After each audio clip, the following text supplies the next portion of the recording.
इस कहानी की शुरुआत में हम एक घर को देखते हैं जहां ढेर सारे लोग ड्रग्स बेचने का धंधा कर रहे थे। तभी एक नकाबपोश आदमी बंदूक लेकर अंदर आया और अंदर मौजूद सारे पैसों को लूटकर यहां से भागने लगा। लेकिन घर से निकलते ही पुलिस ने उसे चारों तरफ से घेर लिया और उसे गिरफ्तार करके जेल में डाल दिया। अब जांच के दौरान ये पता चला कि इस आदमी का नाम सैवेज है, जो कभी स्पेशल फोर्सेस का एक फौजी हुआ करता था। उसने अपने देश के खातिर इराक और अफगानिस्तान में कई लड़ाइयाँ लड़ी और इसके लिए सरकार ने उसे ढेर सारे मेडल्स भी दिए। अब जब पुलिस कमिश्नर को इन बातों का पता चला तो उसने सैवेज को अपने ऑफिस बुलाया और उससे ऐसा करने की वजह पूछी। इस पर सैवेज ने जवाब दिया कि जब तक देश को हमारी जरूरत होती है तब तक तो हमारा पूरा ख्याल रखा जाता है, पर जैसे ही हम रिटायर होते हैं सरकार हमें मरने के लिए छोड़ देती है। दरअसल सैवेज की एक बेटी भी है जो कि लंग कैंसर से पीड़ित है और सैवेज के पास इतने पैसे भी नहीं है कि वो उसकी दवाइयाँ खरीद सके। अब ये सब सुनकर कमिश्नर के दिमाग में एक ख्याल आया और उसने सैवेज को एक मिशन पर भेजने का फैसला किया। दरअसल उसे खबर मिली थी कि लूकस नाम का एक आदमी जो कि शहर में मौजूद एक जेल का वार्डन है, वो जेल के अंदर कई गैर कानूनी कामों को अंजाम देता है। लूकस अपनी जेल में एक इलीगल फाइट करवाता है और उसका लाइव टेलीकास्ट करके पैसे कमाता है। इसके साथ ही वो जेल के कैदियों से ड्रग्स का धंधा भी करवाता है। लेकिन इन सब के बावजूद भी पुलिस उसे गिरफ्तार नहीं कर सकती क्योंकि उनके पास लूकस के खिलाफ कोई सबूत नहीं है। इसलिए कमिश्नर चाहता था कि सैवेज उस जेल के अंदर जाए और लूकस के खिलाफ सबूत इकट्ठा करके उस तक पहुंचाए। अब पहले तो सैवेज ने इस मिशन के लिए इनकार कर दिया, पर जब कमिश्नर ने उससे वादा किया कि सरकार उसकी बेटी के इलाज का खर्चा उठाएगी तो वो ये काम करने के लिए राजी हो गया। अब अगले दिन सैवेज को उस जेल में भेजा गया जहां किलियन नाम के एक गार्ड ने सभी कैदियों का वेलकम किया और उन्हें जेल के रूल्स बताए। इसके बाद जेल के डॉक्टर ने सैवेज की गर्दन में एक चिप डाल दी जो असल में एक जीपीएस ट्रैकर था। इसके बाद जब सैवेज अपने कमरे में पहुंचा तो उसे बिस्तर के नीचे कमिश्नर का भेजा हुआ फोन मिला जिससे वो सबूतों को इकट्ठा कर सके और लूकस का भांडा फोड़ सके। अब उस शाम जब सैवेज मेस में खाना खाने गया तो जेम्स नाम का एक दूसरा कैदी उससे बेवजह पंगे लेने लगा, लेकिन सैवेज ने इस पर कोई रिएक्शन नहीं दिया और जेम्स को इग्नोर करके वहां से चला गया। इसके बाद वो जेल के बैकयार्ड में पहुंचा जहां उसकी मुलाकात टोनी नाम के एक दूसरे कैदी से हुई। यहाँ टोनी ने सैवेज को अपनी गैंग में शामिल होने का ऑफर दिया, पर सैवेज ने इसके लिए साफ इनकार कर दिया और चुपचाप वहां से चला गया। अब उस रात जेम्स और उसके साथियों ने सैवेज पर हमला कर दिया और उसके पूरे सेल में खलबली मचा दी। तभी बोन्स नाम का एक दूसरा कैदी सैवेज की सेल में पहुंचा और इन दोनों से लड़ने में उसकी मदद की, पर तभी यहाँ पर गार्ड्स भी आ पहुंचे और इन सभी को पकड़कर एक अंधेरे कमरे में बंद कर दिया गया। इसके बाद वार्डन ने जेम्स को अपने ऑफिस बुलाया और इस मारपीट के बदले उसकी अच्छे से खातिरदारी करी। अब थोड़ी देर बाद सैवेज भी वार्डन के ऑफिस पहुंचा, लेकिन वार्डन ने उसे मारने पीटने के बजाय उसे जेल में होने वाले फाइटिंग कंपटीशन के बारे में बताया। दरअसल वार्डन ये जानता था कि सैवेज स्पेशल फोर्सेस का एक फौजी है और उसकी फाइटिंग स्किल काफी अच्छी है, इसलिए वो चाहता था कि सैवेज भी जेल के फाइटिंग कंपटीशन में पार्टिसिपेट करे। उसने सैवेज को ऑफर दिया कि अगर वो इन फाइट्स में पार्टिसिपेट करेगा और जेल के सबसे बेहतरीन फाइटर को हरा देगा तो बदले में उसे यहाँ से रिहा कर दिया जाएगा। अब सैवेज को भी ये ऑफर पसंद आया क्योंकि उसे वार्डन के खिलाफ सबूत इकट्ठा करने का इससे अच्छा मौका नहीं मिलेगा, इसलिए उसने इस ऑफर को एक्सेप्ट कर लिया। जिसके बाद वार्डन ने उसे एक फाइटिंग सूट दिया और एक लेडी ऑफिसर सैवेज को लेकर उसके नए कमरे तक आई। इस कमरे में बोन्स पहले से मौजूद था और बहुत जल्द इन दोनों में काफी अच्छी दोस्ती भी हो गई। अब थोड़ी देर बाद सैवेज जेल की टॉयलेट में गया और कमिश्नर को मैसेज करके इस इल्लीगल फाइट की जानकारी दी। वहीं दूसरी ओर बोन्स ने उसे बताया कि टोनी इस जेल का चैंपियन है और आज तक उसने एक भी फाइट नहीं हारी। अब उस शाम सैवेज ने अपना फाइटिंग सूट पहना और बोन्स के साथ फाइटिंग रिंग में पहुंचा। इस फाइटिंग रिंग को दी डंजन के नाम से जाना जाता और यहाँ होने वाली फाइट्स का सिर्फ एक ही रूल था कि इन फाइट्स में कोई रूल्स नहीं थे। साथ ही वार्डन इन फाइट्स का लाइव टेलीकास्ट करता जिसके जरिए जेल के बाहर बैठे लोग भी इस पर सट्टा खेल पाते। अब ये सब देखकर सैवेज ने वो फोन निकाला और सबूत के तौर पर एक वीडियो बनाने लगा। अब थोड़ी देर बाद टोनी फाइटिंग रिंग में पहुंचा जहां उसका मुकाबला एक नहीं बल्कि दो कैदियों से था, लेकिन इसके बावजूद भी टोनी को इस फाइट में कोई तकलीफ नहीं हुई और उसने बड़ी आसानी से इन दोनों को चित कर दिया। अब अगली फाइट थी सैवेज की और उसका अपोनेंट था वैम्पीरियो नाम का एक दूसरा कैदी। अब चूंकि सैवेज स्पेशल फोर्सेस का एक कमांडो था, इसलिए फाइट शुरू होते ही उसने वैम्पीरियो को एक पंच मारकर उसे ढेर कर दिया और मात्र 10 सेकंड्स के अंदर अपनी पहली फाइट जीत ली। अब इस फाइट के बाद टोनी वार्डन के पास पहुंचा और उससे अपनी रिहाई की मांग की। दरअसल वार्डन ने उससे वादा किया था कि जिस दिन वो जेल का चैंपियन बनेगा उस दिन उसे जेल से रिहा कर दिया जाएगा। इस पर वार्डन कहता है कि अगर तुम्हें अपनी आजादी चाहिए तो तुम्हें एक और फाइट लड़नी होगी और ये फाइट तुम्हारी आखिरी फाइट होगी और अगर तुमने इसे जीत लिया तो तुम हमेशा हमेशा के लिए आजाद हो जाओगे। अब टोनी के पास कोई और चारा नहीं था, इसलिए उसने वार्डन की बात मान ली, लेकिन जाते जाते उसने वार्डन को धमकी दी कि अगर वो अपने वादे से मुकर गया तो वो अपनी गैंग से कहकर पूरे जेल में हंगामा कर देगा। अब अगले दिन एक वकील सैवेज से मिलने पहुंची जिसका नाम जेनेट था। ये एक सरकारी वकील थी जो सैवेज का केस लड़कर उसे यहाँ से आजाद करवाना चाहती थी। अब चूंकि सैविज जेल के अंदर एक मिशन पर था, इसलिए उसने जेनेट की मदद लेने से इनकार कर दिया। लेकिन इसके बावजूद भी जेनेट ने उसे अपना कार्ड दे दिया ताकि अगर सैविज का मन बदल जाए तो वो उसे कांटेक्ट कर सके। इसके बाद वो सीधा जिम में पहुंचा और बोन्स के साथ मिलकर अपनी अगली फाइट की तैयारी करने लगा, क्योंकि उसका अगला अपोनेंट एक बहुत ही खतरनाक और फुर्तीला फाइटर था। अब ऐसे ही दिन गुजरते गए और बहुत जल्द फाइट का दिन आ गया। यहाँ वार्डन ने सैविज की फाइट अनाउंस की और उसके अपोनेंट को रिंग में भेज दिया। अब राउंड शुरू होते ही सैविज का अपोनेंट उसकी तरफ भागा, लेकिन सैविज ने सिर्फ एक पंच मारकर इस कैदी को ढेर कर दिया।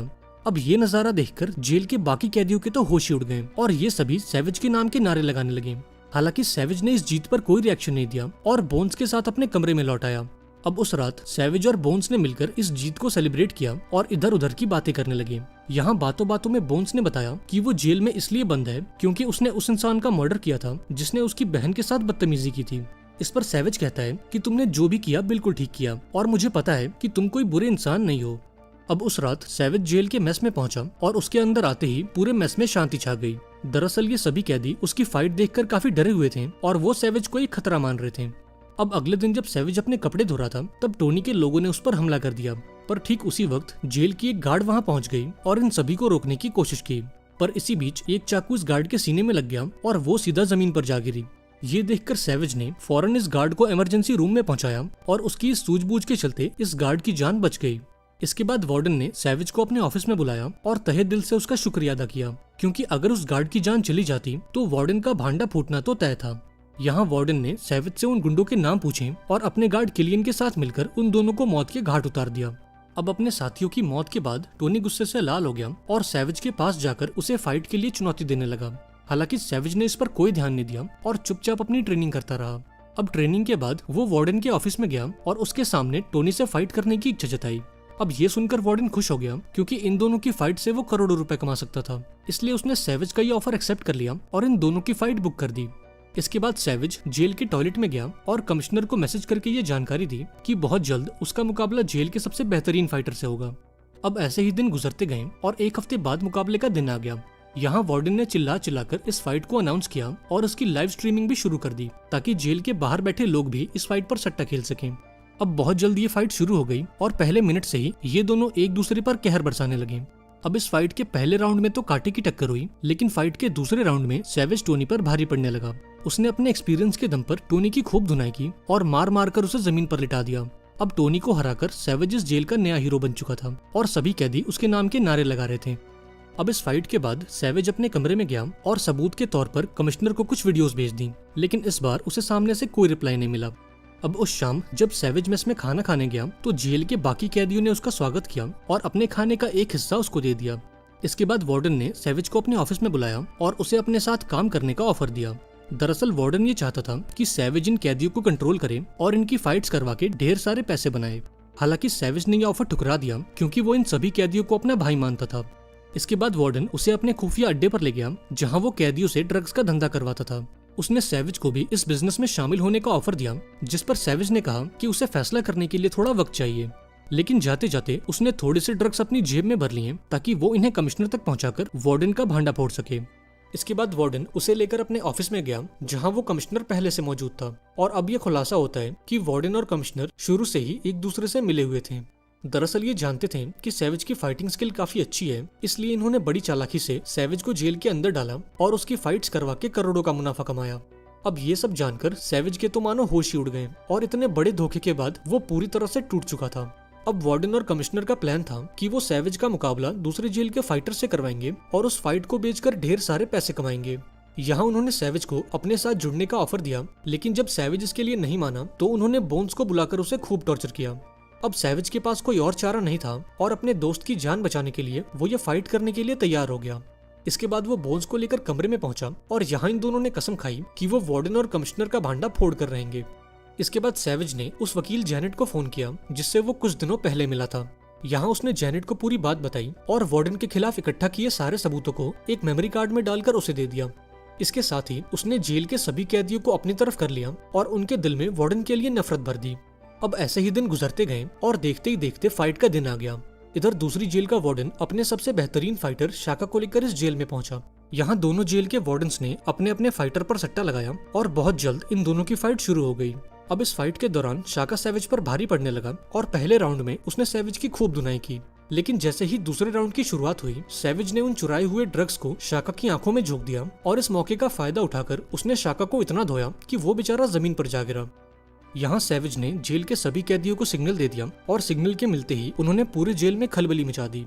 यहाँ गार्ड्स ने इन्हें रोकने की काफी कोशिश की, लेकिन कैदियों की संख्या इतनी ज्यादा थी कि गार्ड्स भी उनका कुछ नहीं बिगाड़ पा रहे थे। इसी बीच आर्मी की एक बटालियन जेल के अंदर घुस आई, क्योंकि जेनेट ने वो सारे सबूत सरकार के हवाले कर दिए थे और अब वार्डन और कमिश्नर का भांडा फूट चुका था। अब ये सब देखकर वार्डन ने भागने की कोशिश की, लेकिन लास्ट मोमेंट पर सैवेज उसके सामने आ गया। यहाँ वार्डन ने उस पर गोलियों की बारिश कर दी, लेकिन सैवेज के बुलेट प्रूफ सूट ने उसकी जान बचा ली। तभी यहाँ पर बोन्स भी आ गया और वार्डन को मार मार कर उसका बुरा हाल कर दिया। इसके बाद आर्मी के सोल्जर्स ने वार्डन को अरेस्ट कर लिया और जेल के सभी कैदियों को गन पॉइंट पर ले लिया। इस पर जेनेट ने बताया कि उन सबूतों को उस तक पहुंचाने वाला और कोई नहीं बल्कि खुद सैवेज है। अब सैवेज की इस बहादुरी के चलते सरकार ने उस पर लगे सारे चार्जेस को रद्द कर दिया और उसकी बेटी के इलाज का खर्चा भी उठाया। अब बहुत जल्द सैवेज जेल से आजाद हो गया और जब उसकी बेटी का ट्रीटमेंट खत्म हुआ तो वो उसे हॉस्पिटल में लेने भी पहुंचा। वहीं दूसरी ओर वार्डन और कमिश्नर को जेल में डाल दिया गया और उनके गुनाहों के खातिर उन्हें उम्र कैद की सजा सुनाई गई। और इसी के साथ ये शानदार मूवी यहाँ पर एंड हो गई। आई होप आपको ये कहानी पसंद आई होगी। अगर वीडियो अच्छी लगी हो तो इसे लाइक कर देना और चैनल को भी सब्सक्राइब कर देना। मिलते हैं एक नई वीडियो में, पर तब तक के लिए be safe and keep chilling.